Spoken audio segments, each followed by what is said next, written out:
Good evening,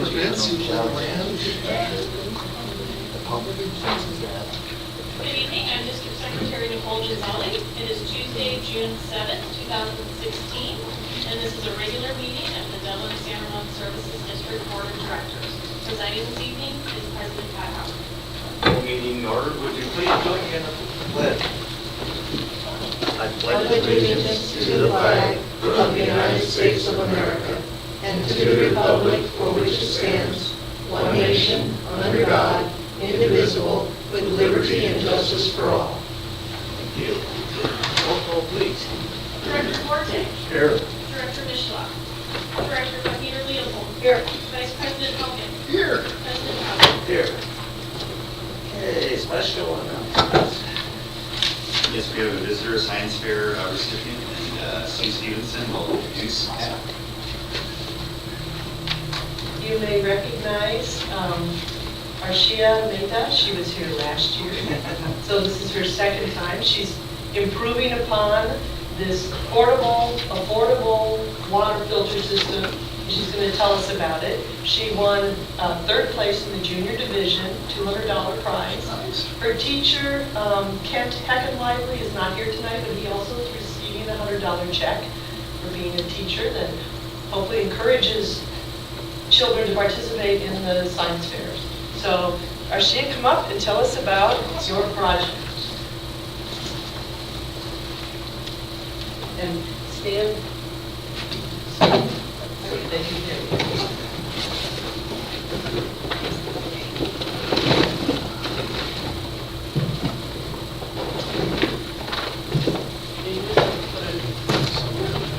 And you might want to come around eventually to see it. Even better. Most of us have eyes.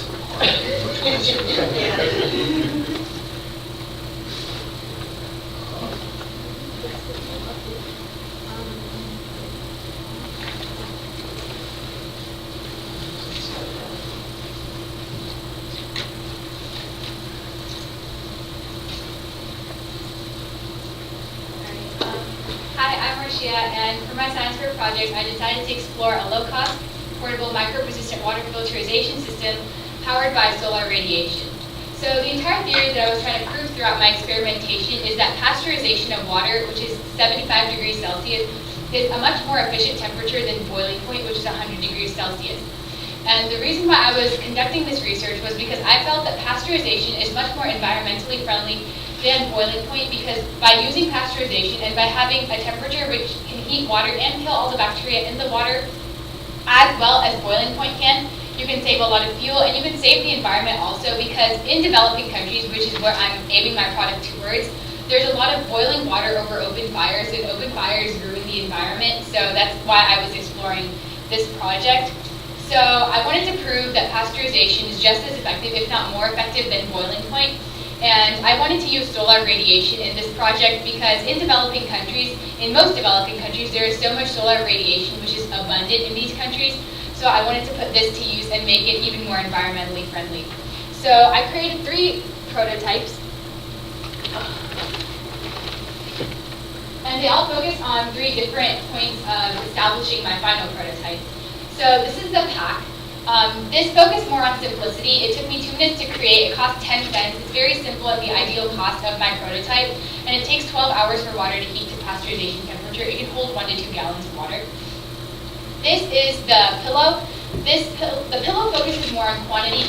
When fully inflated, it can hold 2 to 4 gallons of water, which is enough to sustain a family of 4 for a day. So this is the ideal quantity I would want my final prototype to be able to hold.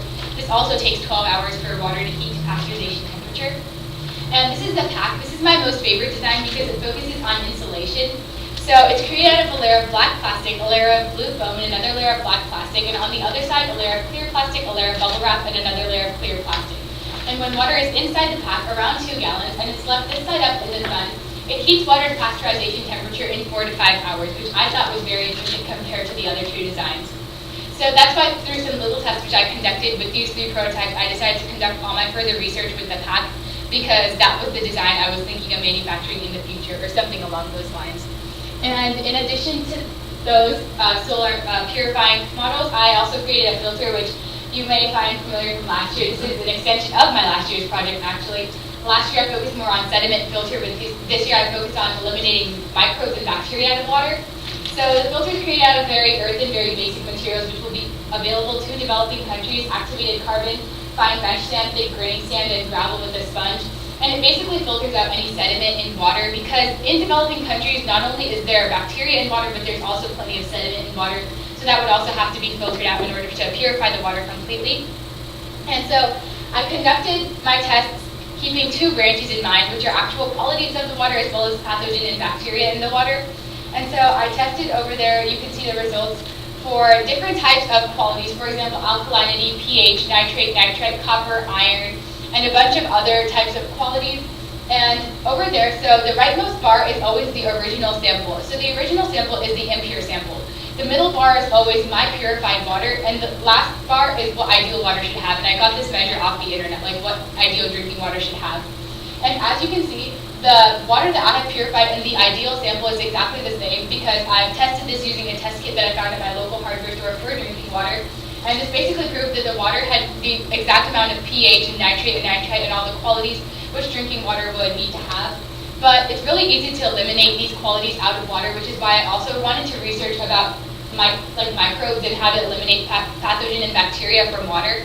And so I went to a local facility that conducts some of the tests for our county. It's called Zone 7 Water Laboratory, and they decided to take 5 samples of my clean water and 5 samples of my dirty water and have it tested. And the results are over there, and they're also on a display page that I'll show later. But the results came back, and they said that the clean water had 0 colonies of any sort of coliform or bacteria in the water, and the dirty water had 7 colonies. So in the end, I've proven that by just simply pasteurizing the water, which is, I tested the water's temperature around every hour and made sure that the water had to hit 75 degrees instead of 100 degrees. So I was able to prove that pasteurization temperature is just as effective as boiling point. And I also created a bill of materials because I would like to start manufacturing this in the future, and it has to be low cost. So the pouch costs 10 cents, the pillow costs 50 cents, and the pouch costs $4.50, but that's mainly because of the plastic piecing that you can use to connect the filter to the pack. So yeah.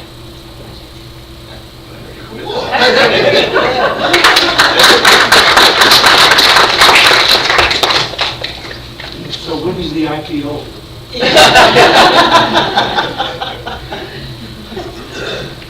President Howard has a check for you. Yes. Yeah. Beautiful check. Thank you very much. And congratulations. You're welcome. This is very impressive. Thank you. Very, very good. Thank you. So I can see where's the good your degrees. And chemistry and. We'll have job openings when we're ready. That's cool. So where's microbial plastic? It's over here. I have a picture I'll show you. Thank you guys so much. It's in an enlarged version. They sent me the picture. So yeah, that was just the sampling with the data from the other side. When you were making your prototypes, everything was done this way. No, it's done at home. My school actually has like very little part in it. Yeah. It was cool. So how did you seal it all together? I used a pressure heat sealer, which is like basically just using pressure and heat to bond two plastics together. It's just like a couple of seconds. Look like a seal meal. Yeah. Very nice. It's like a reasonable one. Very Yeah. nice. That's cool. We should be very Congratulations. Very good. Congratulations. Oh, wait, she wants to get a group here. All right, yeah. Yeah. Bring bring the filter. Oh, yeah, bring the different Bring the filters. pillow. All right, and the pillow, all right.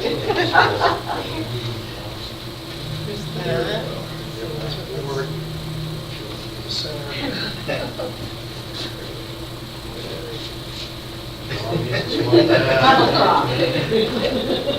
All right. Okay, I'm going to take about 3 pictures. Hurry up, Dad. Oh, good. And Got it? Very good. Congratulations. Congratulations. Well done, that's awesome. Science fair nights are best night. That's her favorite item. That's not the US science fair night. Thank you.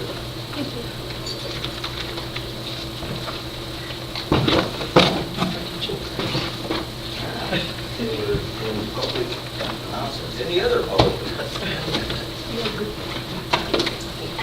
Thank you. Thank you. Awesome, thank you very much. Bye. Now, okay, so we're ready to move on to public comment. Okay, we'll move on to reports.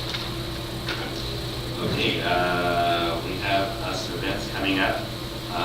There will be a change of command ceremony at Camp Parks this Friday from 10 to 11:30. John Archer, representing DSRSD, has another obligation that day.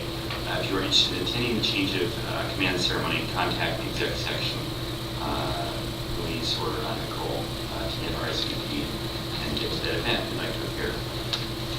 We're potentially considering canceling the July 5th board meeting because of proximity to Independence Day. That's kind of long-standing DSRSD practice to cancel that where possible.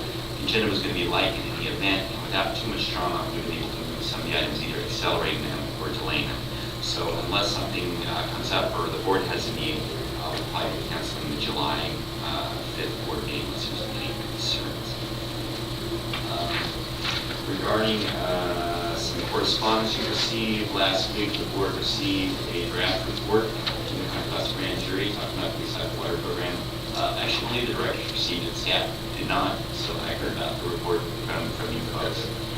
So we've now read it and are working on a response. We'll bring that to the board on July 19th with recommendation on a response letter on that.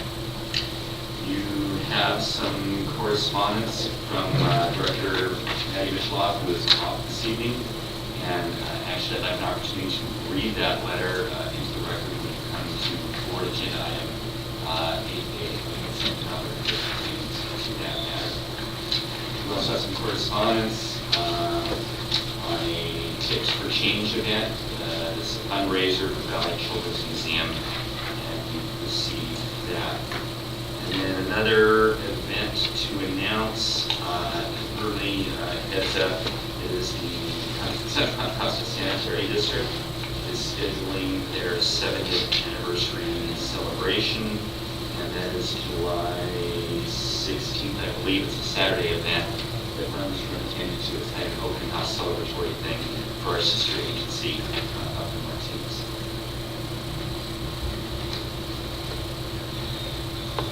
You gotta read this. Yeah, we'll do it. Okay. Let's see, so we go on to, let's see, agenda management. Something special going on. It's only one consent item for discussion. And then committee reports. We always see the email of that. Anybody have to do that? Okay, approval of minutes. Second. It's moved and seconded.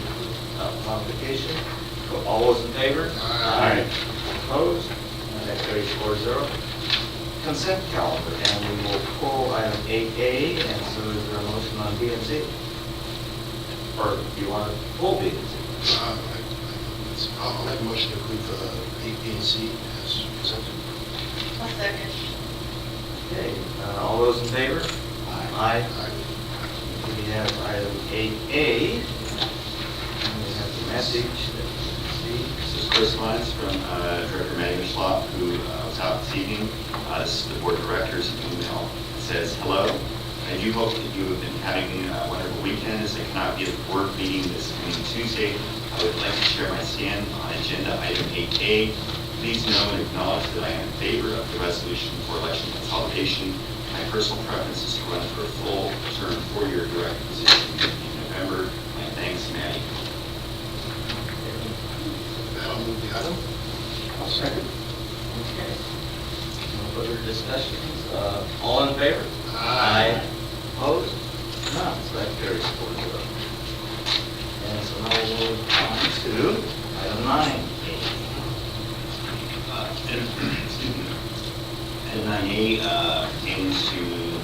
drought emergency that's been called, and a statewide emergency as well as the DSRSD local emergency. And the State Water Resources Control Board took some action on May 18th. There's also a governor's proclamation or executive order. And our interim operations manager, Dan Lopez, is going to give you an overview of this item. Thank you.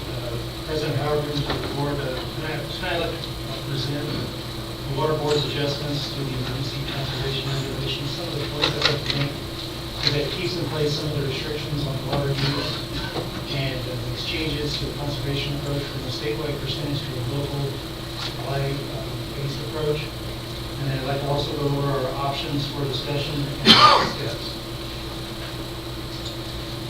Some of the things that it keeps in place, at least until January 2017, and I say at least until January 2017, because these may be permanent for the long term. These are some of the things we went over the last board meeting with pest management practices. Prohibits runoff for landscape irrigation. When you wash your car, you have to have a shut-off nozzle and hose. Prohibits the driveway and sidewalk wash down, basically any hardscape wash down.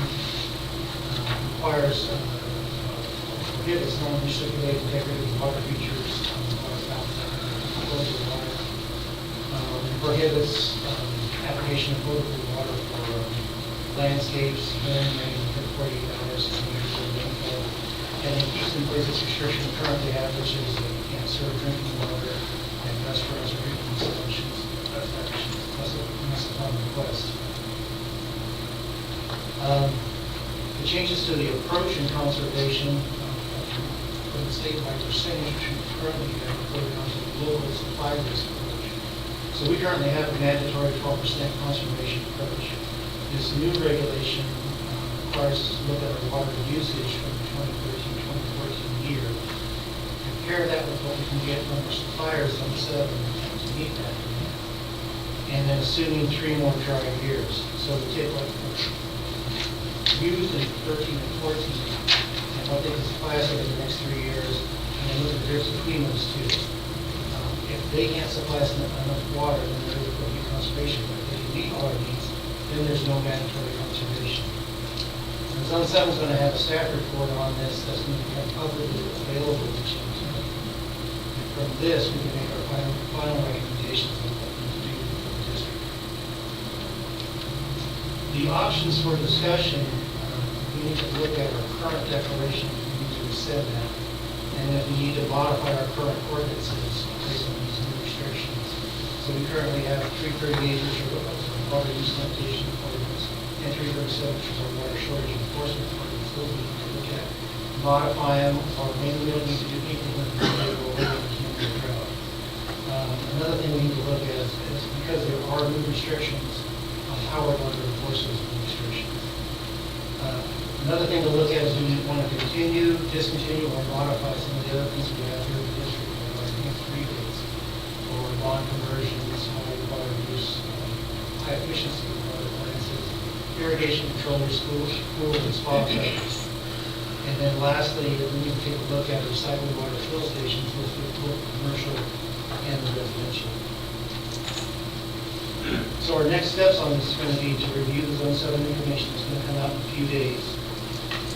Zone 7 will take board action on this officially in June 15th, which we think will be ending the Zone 7 drought declaration and lifting the conservation restrictions. And then leading to prepare, I think is going to be a recommendation to terminate our drought emergency and declare stage 1 voluntary 10% water conservation. And this will be presented at the next board meeting, June 21st. So that's where we're at with this. If there's any questions, I'll be able to answer. Stage 1 voluntary. We're stage 1 mandatory right now. Or, This is stage 1 in terms of the rate. Yes. We're stage 2 in terms of conservation measures required. That's better. Stage 1 in terms of rates, kind of a mix and match. And that's one of the things, just to know parenthetically, is based on lessons learned over the last couple of years, the urban water management plan you just approved a few minutes ago on the consent calendar actually is refined, and the stages on the regulations and the rates are more carefully aligned based on knowledge of the last couple of years.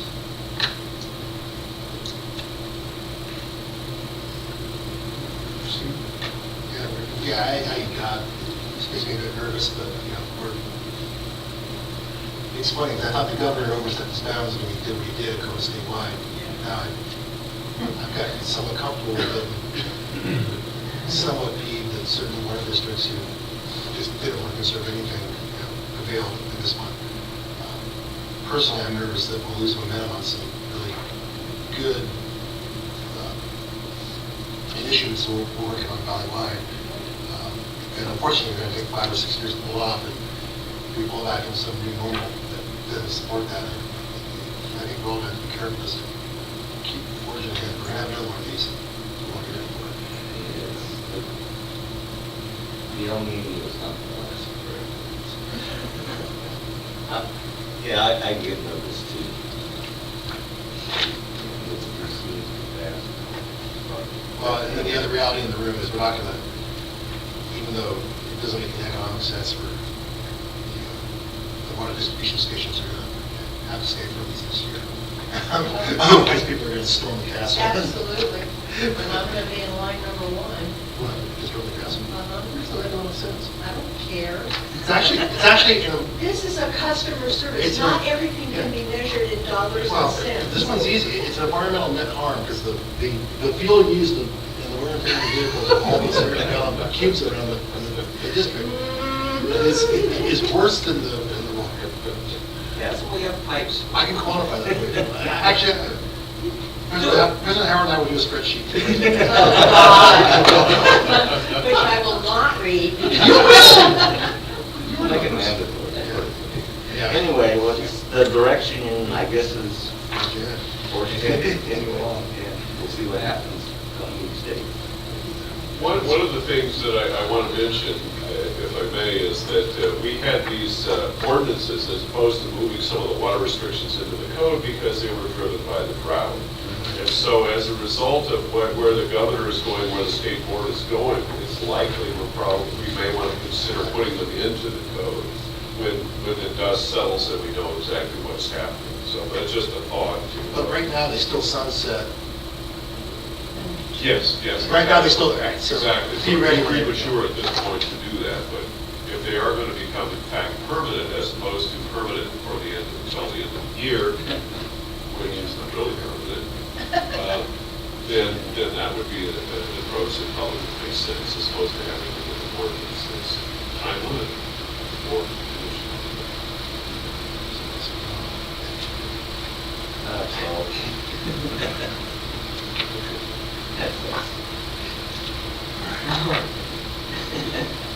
Yeah, I think this is going to be 2 to 3 losing battles. We'll bullfight. You might think over the term. Okay, so you ready to move on to 9B? Okay. 9B, consideration. Consideration of temporary infrastructure charge repayment for fiscal year ending 16, deals with water expansion fund management. This is the first of the next 4 items that are all finance related. And beyond being related as finance items, they're also thematically related in that a lot of financial decisions over the last few years have been policies and practices that have been put into place kind of as damage control coming out of the Great Recession.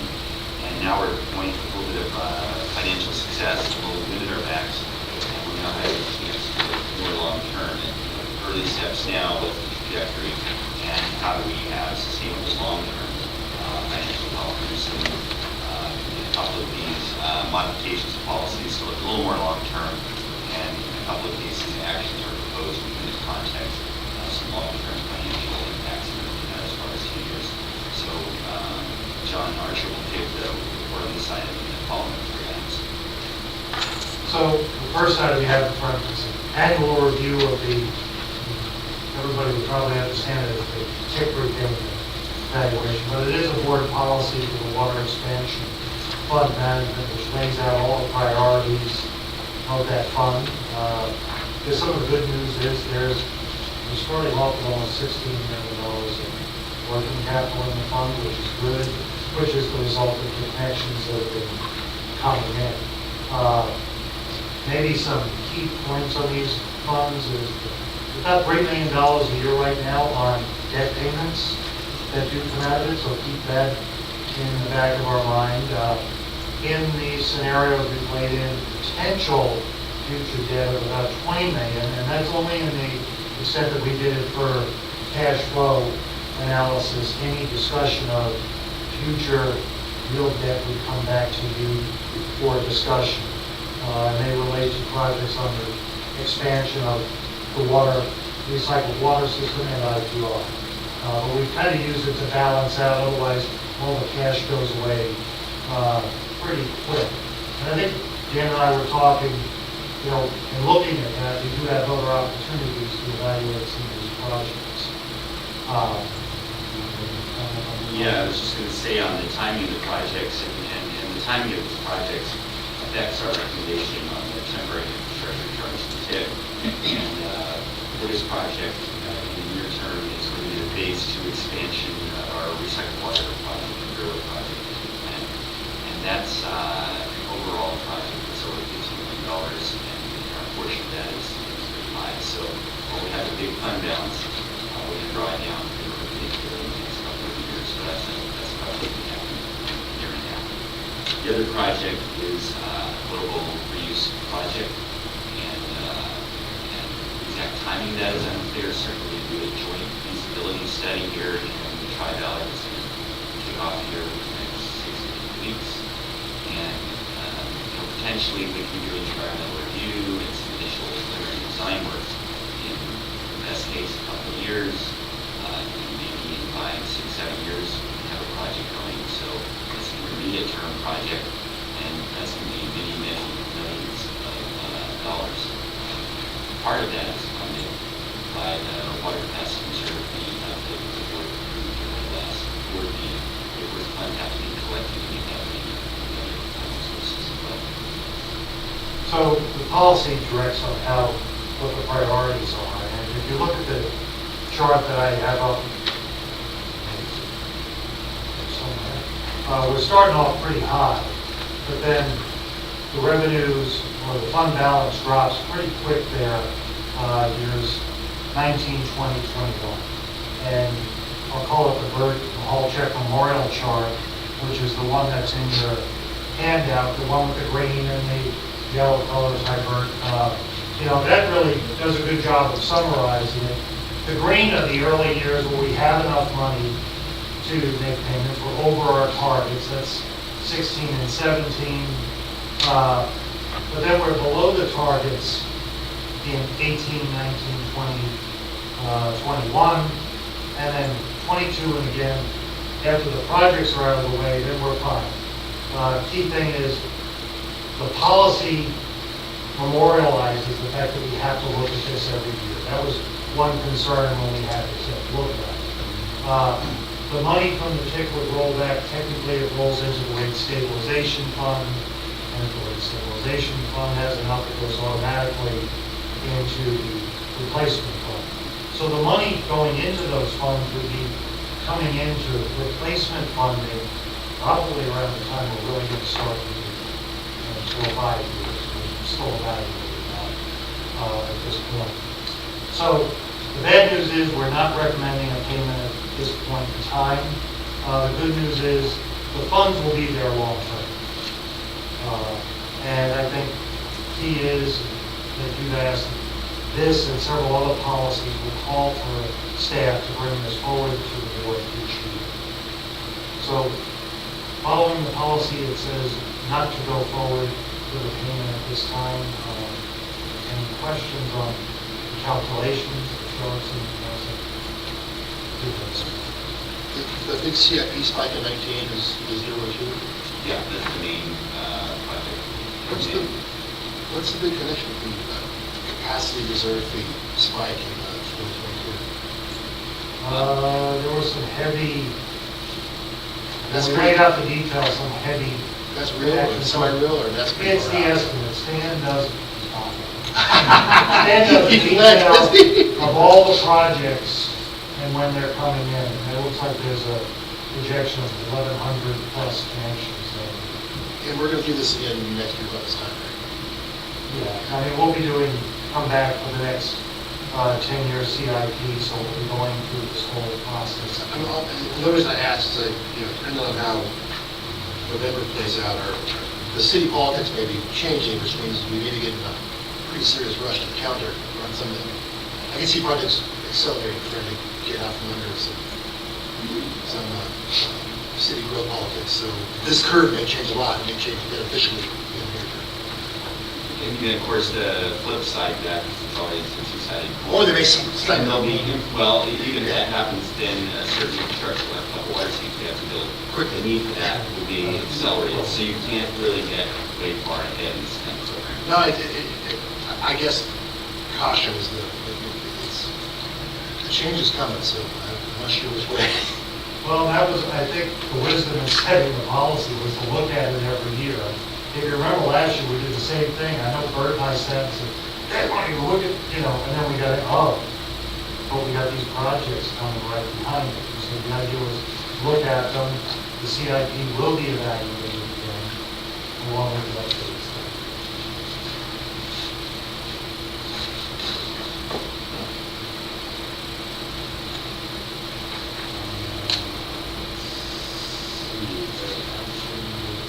Well, provide direction, especially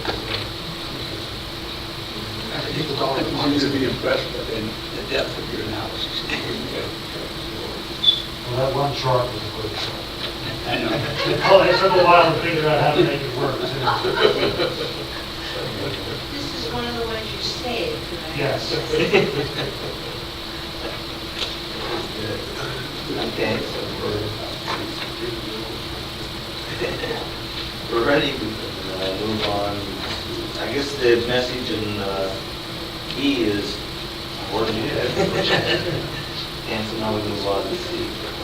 So 9C is another policy update. This is the rate and fee policy. This is pretty generic, but again, in discussion, when Dan walked in the door, this was one of the policies he got an example of, as he, Bert, and I sat in the room drawing on a whiteboard, laying things out. But the key to this policy, the update, again, memorializing Dan's asking me to leave crumbs in as many places as possible, but this is really important because this is a transition in what's happening in the district. And that's the buy-in component to our capacity fees.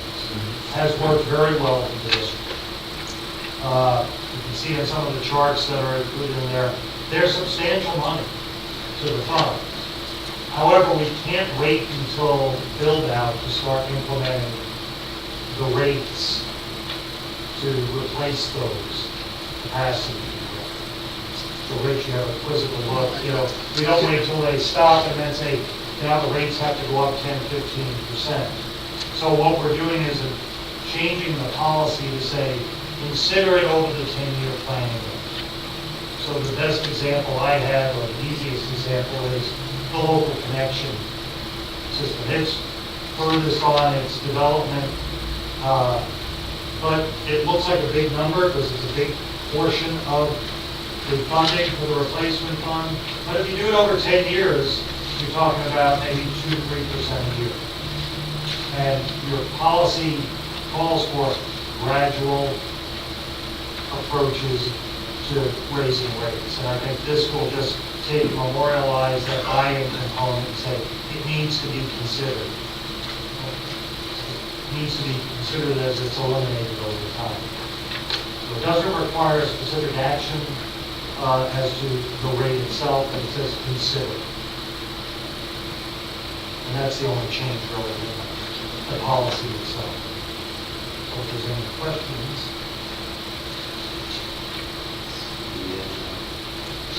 So conceptually then, every DUE that goes under the bridge is, you have a little bit of buy-in, we're going to have less and less DUEs that go under the bridge, eventually we'll have zero, and then we'll need to fully fund the placement there. Yeah, we'll have Out of the rate base.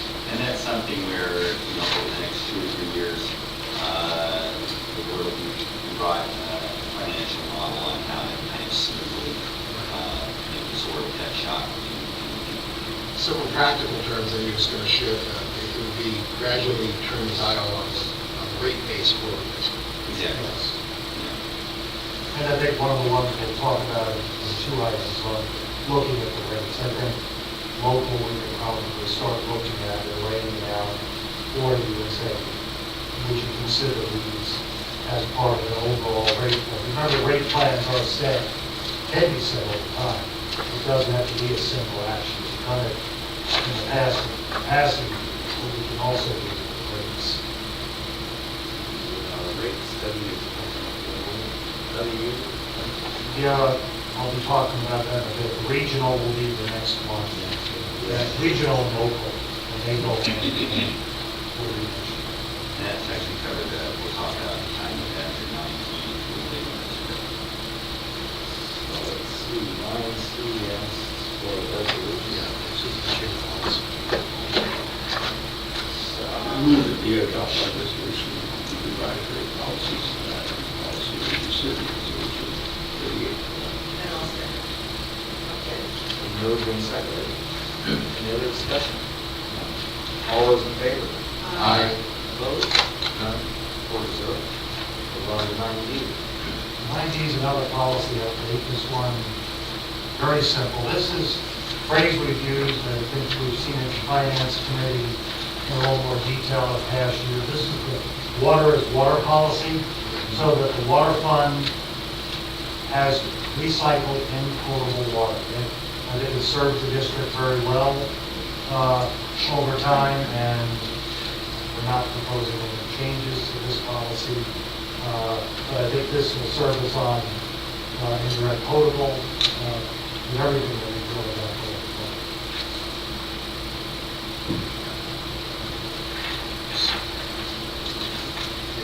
The basic statement you're making is all water is important in this fund, whether it's recycled or potable. I mean, if everything goes away overnight, it'll just be in different stages of working process. It'll be inventory in different buckets. I would approve of the item. I'll second. Okay, moved and seconded. Any other discussion? All those in favor? Aye. Opposed? None. Carries 4-0. We move on to 9E. That's good. This is 9E. This is an update on the rates and fees, and simple table that probably none of us that'll be able to read. But this was just to give you an update, Dan, and notice that in the strategic plan, it called for very specific years on looking at the updates to the rates, the service charges, and Director Halpin has told me on at least more than one occasion, don't run out of CPI increases. Well, in reality, for regional this year and local, we will. However, the funds are in good shape. We have rate stabilization money. Regional and local, we do need to do an update, and right now they're on the plan to do it next year. We're working with Pleasanton already on the regional rate, and you remember in the past that's been a bit of a challenge, but I think the staff that we're working with now has been very supportive. We're looking at a couple of structural changes to the rates, mostly to some of the commercial and industrial, and we may have some issues to consider just looking at flows in general. But again, give ourselves a time window to be looking at these things. The industrial one is really to get the rates based on flows as opposed to get people that actually go out and sample every 2 months, and we do a specific bill for a good half dozen major users, Clorox, Biogenics south of town, and the 2 bases here in town. So we're looking to get away from that, build a rate that's a little easier to work. But I think the operating funds you can see the reserves in them. They're in good shape. You'll be considering passing reserve fees on water next meeting. That will update that. Regional, that study for the master plan is on target for this year. And so that next capacity fee will follow with that. Local really doesn't have, that's got a project that's way out on the horizon. So that probably will be ready in the year. So this was really an intent to just kind of update you where we are on the funds and why we haven't done a regional rate update this year. If a regional service charge, we're a pass-through now. And that's what happens here. Yes. That happened, yeah. That was, Yeah. that was They always- said they would pass the rate, so. Yeah, that was always made it much harder, I think, yeah. Yeah, they've been a couple of years. Well, the last time we raised rates before that, or That changed was rates. one, yeah, we had to coordinate everything with the city of Pleasanton for noticing. Last year, we had actually started on this process last year, and at one point, their staff called, remember, they did a major rate overhaul last year, and they oh, please don't do this. So, this would just cause it, because they weren't in sync, it would cause customer confusion. But their staff is very supportive of where we're going on reviewing the rates. Because we're a pass-through, how do we do routine that? Just like we do with things. How do we do a pass-through or some kind of recursive formula that we can pass through our...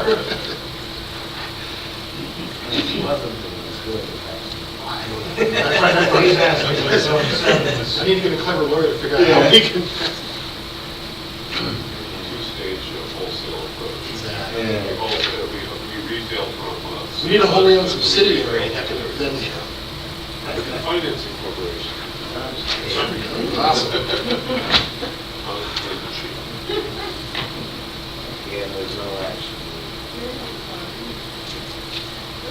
Okay. Any comments, anything you need from us, other than? I just wanted to bring your attention that we're going to propose holding the rates steady, and just one final footnote.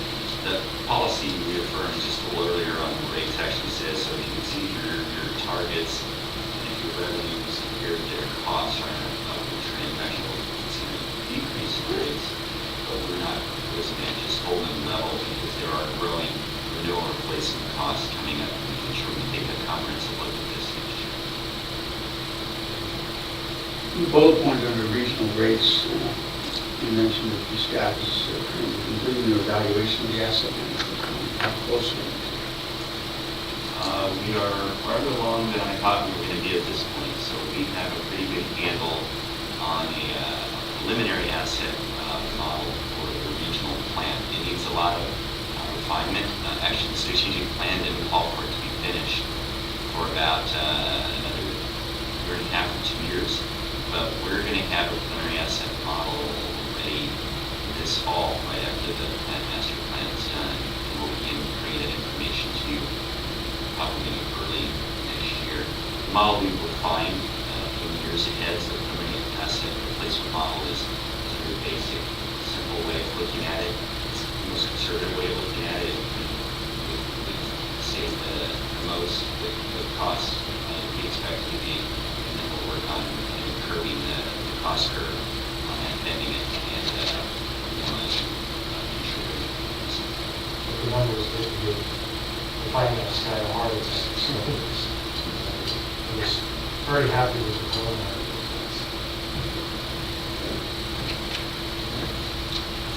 Any comments? Move on to board member items. Ed, do you have anything? Been on vacation for 2 weeks. And I wound up doing nothing but honeydew work around the house. Staycation. Georgie? Well, I was very busy.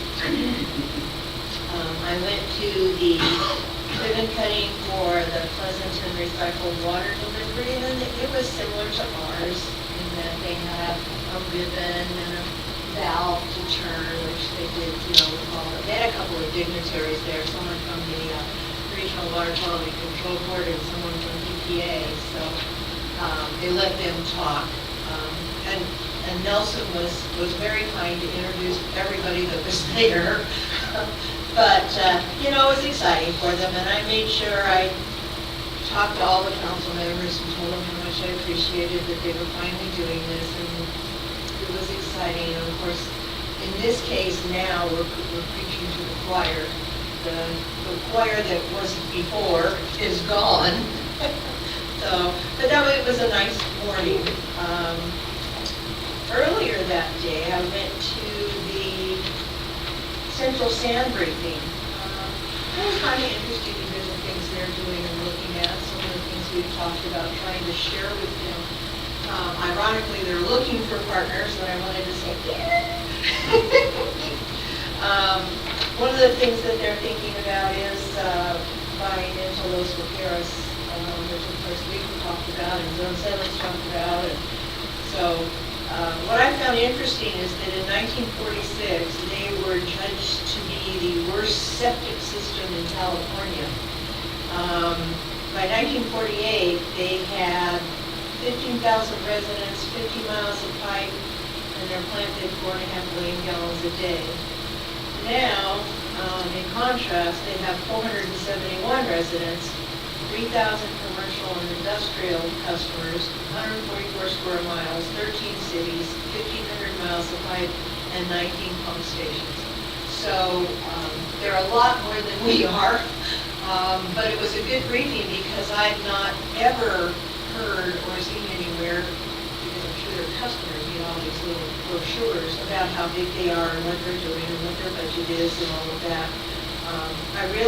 I enjoyed it. Now their rates are considerably more than ours, and I'd love to know someday why, what's in them, but their single-family sewer capacity, or sewer charge, is $503 a year, and ours is $373 a year. So, it might benefit some people in Georgia Valley if we were to. I know, I said that out loud again. They now also have 280 users in their recycled water program they set up after us. And then I attended the CASA board teleconference meeting. This was more, they did a lot of reviewing. The membership report is good. The conference coming up in August in Monterey is good. They're working on achievement awards. The conclusion of the Kern County Measure E trial, and I have not read all the briefs yet, so I'm not sure which side we're supposed to be on. But our Greg Kester, the guy that does the biosolids report, writes at least 3 emails a day with things that are going on in the industry. And it's very technical, but he's certainly been informative if you can totally understand everything he's talking about. Went over a draft budget, mostly just a percentage increase for CPI. And then the focus is to, this year is to try and get young professionals involved in CASA. It's always been kind of a joke that it's, the old gray-haired guys. When I started, it was just the old gray-haired guys. There were no women involved at all. And so they're trying to work out a way to encourage districts to send young professionals up and coming in your district. And I know Dan was doing that. He had Steve DeLite come, and you came once or twice. So we wanted to get younger people involved in the organization. That's, like I said, the focus this year. And then I went to the Chamber of Commerce Economic Development meeting, which was very interesting. It was at the City Hall, of course. I shouldn't say of course, that's what it happened now. And Kaiser Permanente and IKEA spoke. Kaiser Permanente is going to be a great addition to the city. They're going to have, initially, and this won't be even done until the fall of 2018, they have 58 acres, and they're going to build 220,000 square feet of building. It'll have 85 separate doctor's offices. Most of what is going to happen there is the cancer center. Everything to deal with that type of equipment will be moved there.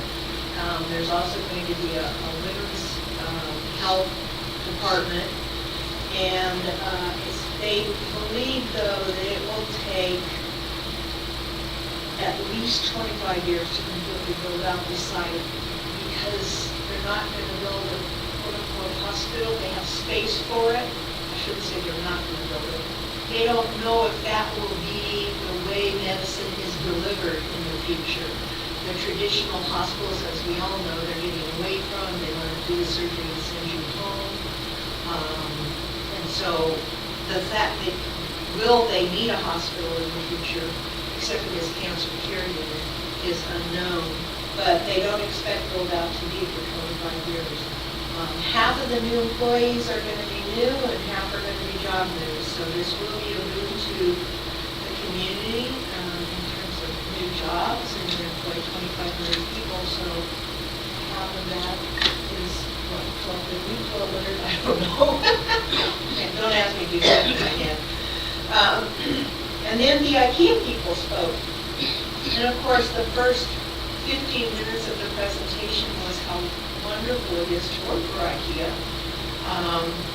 And I have to admit, it always does sound good. I mean, it's a Swedish company, and we all know that socialized medicine in Sweden, they take care of their people, period. They have 380 stores in 48 countries. The United States represents 14% of global sales, and U.S. sales are $5 billion.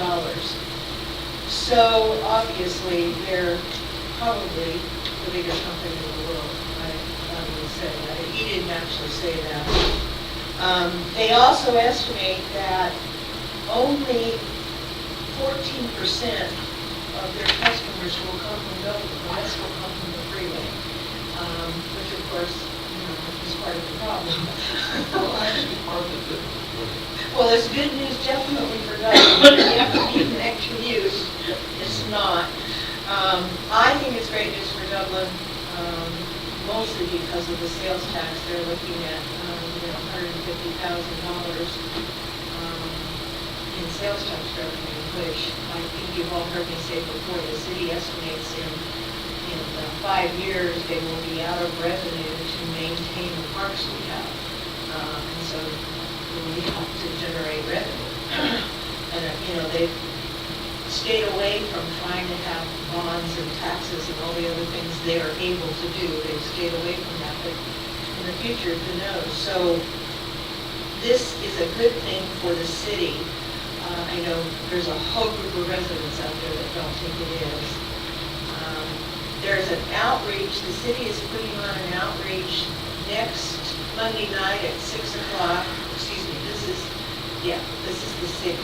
At 6 o'clock to talk about what they've done. They did most of the street improvements and most of the on-site improvements 10 years ago on the property. So the property in many ways is already vested with a lot of the things they're going to need. So I'm not sure how many opportunities there are for the public to turn that around. I hope not many, but excuse me, it's not 150,000. It's 1.5 million. A few more circles. And then the last thing, which is actually the most important to me, and I know we're trying really hard to save money in different ways, and we went to not having delivery of our packets on the odd weeks when there's no meetings. But you also know how I feel about our post office. Our mail goes to San Ramon to be sorted. And let me tell you what's happened just in this last month. Mail, Dublin, May 27th, Friday. I got it Thursday, June 2nd. Mail, May 20th, Friday. I got it Friday, May 25th. That's unacceptable. I can't respond to anything that's in there that, you may have sent a note, email me when you can, and of course I didn't. So like I said, I know we're trying to save money, but this is absolutely unacceptable to take a whole week to get these packets. And it's our mail system, and there's nothing we can do about it because it goes through San Ramon. Some of that could be like, Whatever, I don't know what the solution is. Maybe just to go back to delivery. but, or maybe we pay an employee $25 extra to go 2/5 of a mile to my house. I don't know what it is, but this doesn't work. And that's all I have, thank you very much.